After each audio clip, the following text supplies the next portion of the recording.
Le tout premier travail, c'est la traite, quoi, le matin. On a une exploitation de vaches laitières, une vingtaine de vaches laitières.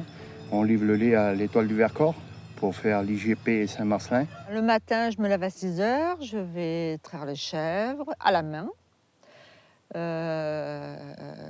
Mon troupeau est en contrebas, donc je remonte le lait jusqu'à ma fromagerie qui est dans le hameau. À cette époque-là, c'est les travaux dans les champs qui attaquent après, c'est-à-dire les foins ou les semis quand c'est au printemps, quoi, au mois d'avril-mai. Et les matins, 2 fois par semaine, le mardi et le jeudi, je bouge sur Annonay pour vendre, pour faire la vente. Et le soir, vers les 6h, 6h30, de nouveau la traite et puis voilà.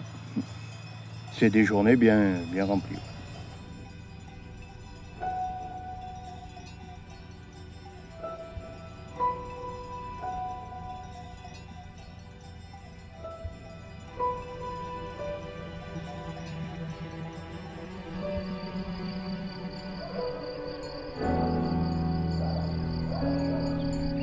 L'auto-réhabilitation accompagnée, c'est vraiment le fait de pouvoir mettre les personnes au cœur de leur projet d'habitat et de les rendre actrices de leur projet. L'habitat indigne, c'est une des premières manifestations du mal-logement dans les territoires ruraux. Et la coopération en fait, avec la MSA, elle a permis d'apporter une réponse spécifique, de déployer une action ciblée auprès des exploitants agricoles qui étaient victimes de l'habitat indigne avec des revenus très modestes. Donc c'est notre entrée en fait, pour soutenir ce projet et la raison pour laquelle nous avons souhaité en fait, apporter notre soutien financier à ce projet. La MSA est engagée dans le cadre de la lutte contre l'habitat indigne et la précarité énergétique.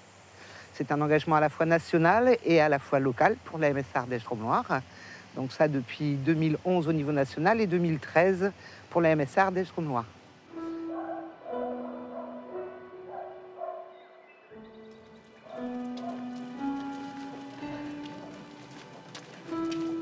Alors voilà, donc la maison que j'habite actuellement, elle est au fond de l'impasse, un peu sur la gauche. Il y a une petite avancée de toiture et quand il y a eu l'incendie, donc toute cette toiture-là, plus jusque-là, tout a brûlé jusqu'à la route.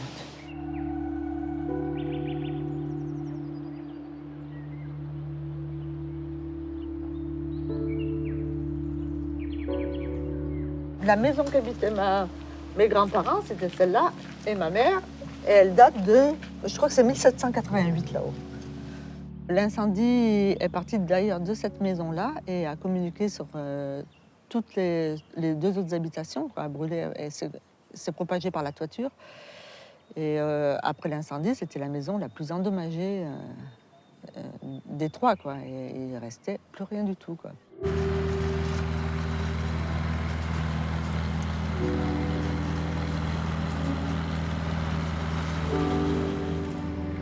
On vivait au grenier, quoi, qu'on appelait. On a fait un appartement, on s'est installé là-haut. Mes parents vivaient en bas. Puis après, en 2000, ma mère est décédée d'un cancer. Donc après, mon père était tout seul en bas. Et on s'en occupait, voilà. Et puis après, en 2013, il est décédé. Donc du coup, on a gardé la maison, nous, les terres et tout.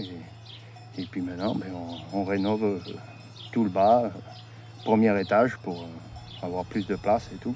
Comme on a 3 enfants. On va dans le machin là.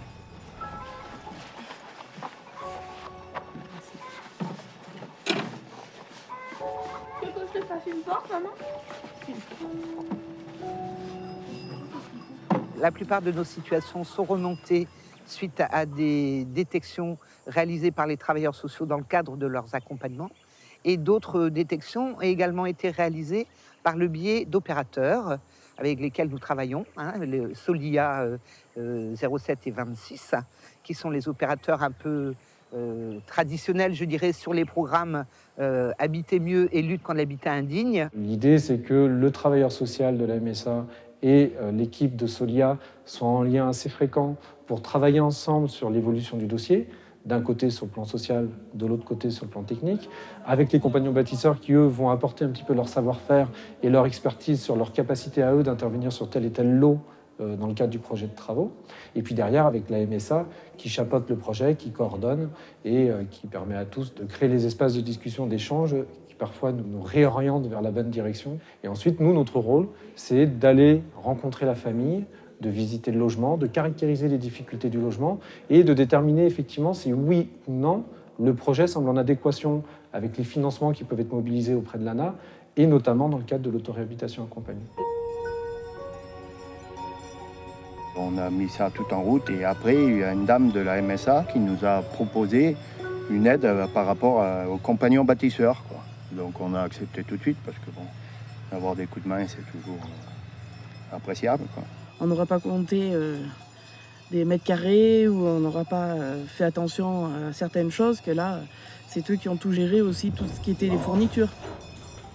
C'est bon pour vous? C'est bon. Allez, au milieu, tout court. Regardez à l'extérieur, les mecs. Ouais, là. Allez, au milieu. Faut faire attention. Nous, notre mission, c'est vraiment de pouvoir rencontrer les familles pour savoir si un projet d'autoréhabilitation accompagnée est réaliste de par leur situation à tout point de vue, technique déjà bien sûr, mais aussi social, de motivation, d'envie, de capacité. Et puis derrière, c'est de pouvoir définir quels seraient les lots qui seraient possibles de prendre en autoréhabilitation accompagnée, de pouvoir, une fois que le dossier est validé, et qu'on donne un top départ pour les travaux, de réaliser cette partie de façon accompagnée. Quand on voit au premier coup d'œil, c'est pas, moi ça me choque pas. Ce qui me choque, c'est, vous voyez, c'est 2 carreaux, 3 carreaux, vous voyez, il y a la plaque qui reste ici, on voit la pente. Mais au niveau de la pose, bon, c'est vrai qu'on a quelques écarts de joints. Les départs sont importants. Mais je vois que vous êtes bien parti. Vous êtes parti de la porte et vous avez tracé droit. Oui, ça on a eu, avec mon beau-frère, on a eu un cours. Ah bah voilà, vous voyez, j'ai pas besoin de vous donner de cours. On a fait le traçage comme ça, et pour que, voilà, une fois que la les première trous soient rangée, sur les côtés. c'est ça, une fois que la première rangée elle est posée, c'est la plus dure, c'est la plus longue. Après c'est que des carreaux entiers, ils les coupent à la fin, mais Oui. ça va bien. Ok, non mais c'est bien, Voilà. ça va aller bien. Je me fais pas de soucis. Bon, très bien.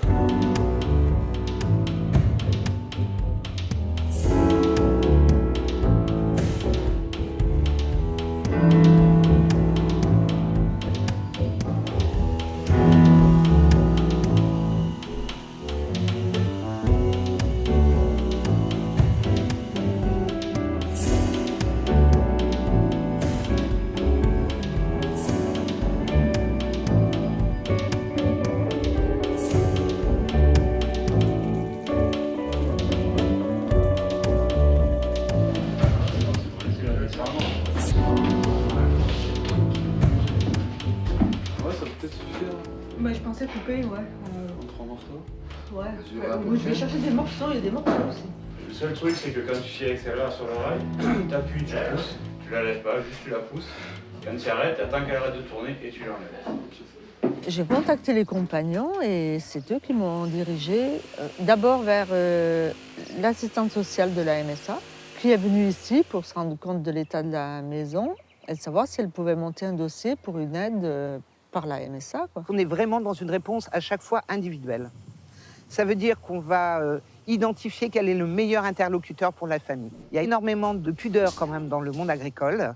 Et c'est vrai qu'il est important, pour pouvoir enclencher cet accompagnement spécifique, de s'autoriser à regarder comme une histoire de vie familiale, de transmission, quelquefois aussi d'un patrimoine, pour qu'on puisse venir chez eux et les aider à améliorer leur quotidien et leur habitat.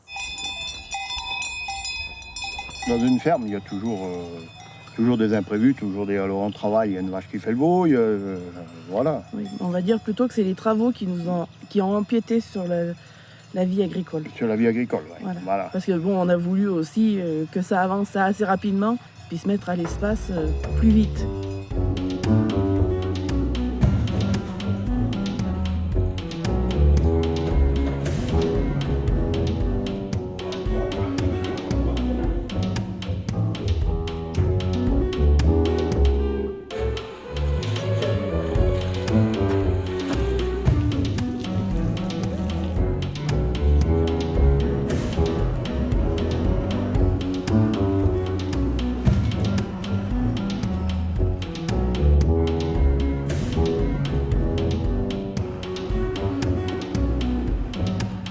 C'est sûr que c'est du boulot, quoi. C'est du travail, hein. Déjà des vaches laitières, c'est matin et soir.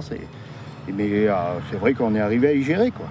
Donc en se levant le matin bonne heure, en finissant la journée, bien sûr, pas toujours très tôt, quoi. Voilà. Et puis c'est vrai qu'on a un des fils là, qui nous aide beaucoup, quoi. Il s'est même investi là, depuis qu'il est en vacances dans les planchers, à nettoyer les planchers, à les vitrifier. Il a beaucoup travaillé, quoi, pendant que nous on faisait du foin. Bon, je pense qu'ils ont une hâte aussi, c'est d'avoir leur chambre et que ce soit fini, quoi. Voilà.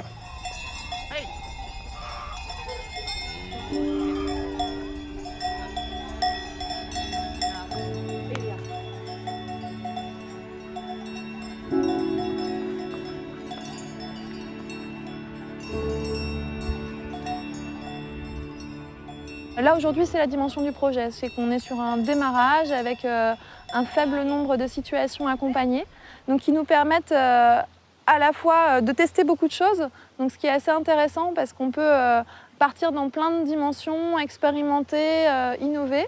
Mais le faible nombre de chantiers, pour l'instant, nous contraint quand même à rester dans cette dimension expérimentale qui a ses limites. Et du coup, je pense que l'étape suivante, après, ça serait de pouvoir trouver un volume suffisant de chantier pour pouvoir, nous, passer à un stade de projet opérationnel qui soit un peu plus simple, un peu plus fluide. Ce qui est pénible, en fait, c'est tous les montages de dossiers, quoi. C'est la France, quoi.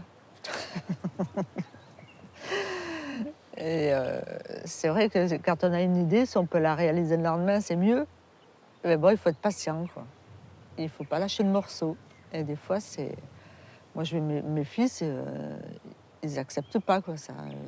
Eux, c'est tout de suite ou rien, quoi. Alors, du coup, ils ne demandent rien. Il faut effectivement que les exploitants agricoles puissent, par le biais de leur père, entendre le plus que ça peut apporter.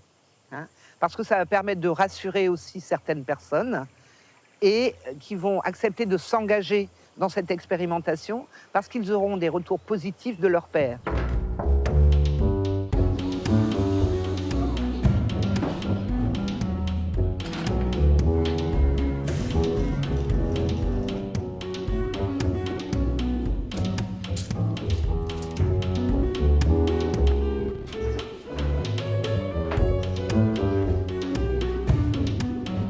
Avec les compagnons, j'ai choisi de mettre de la peinture bio, du pharmacel plutôt que du placo, des panneaux solaires, enfin tout ce dont je rêvais et que j'aurais jamais eu les moyens de me payer si je n'étais pas passée par eux. Je suis en bio depuis que je me suis installée, donc je voulais que ma maison elle soit comme mes fromages. Ici c'est notre chambre avec un petit dressing.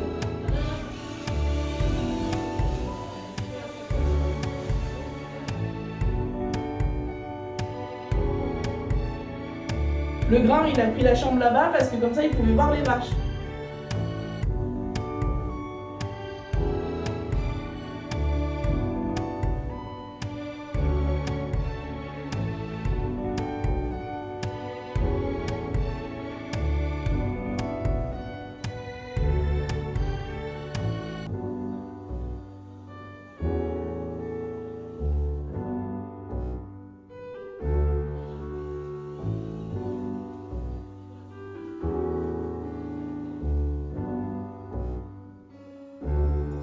Ça nous a permis aussi de s'approprier la maison, quoi. On sait qu'on a fait des choses et qu'on n'est pas arrivé à poser nos valises, quoi. Au moins, on sait qu'on est chez nous. C'est peut-être psychologique, mais... On espère vraiment trouver des solutions pour pérenniser cette expérimentation et pouvoir l'étendre sur le département, le 3e département de la MSA Ardèche-Drôme-Loire. On a déjà été sollicité, mais pour l'instant, on n'a pas les moyens de répondre. Notre enjeu aujourd'hui, c'est bien de trouver des réponses sur le long terme permettant de pérenniser ces accompagnements et de trouver des financements pour le faire.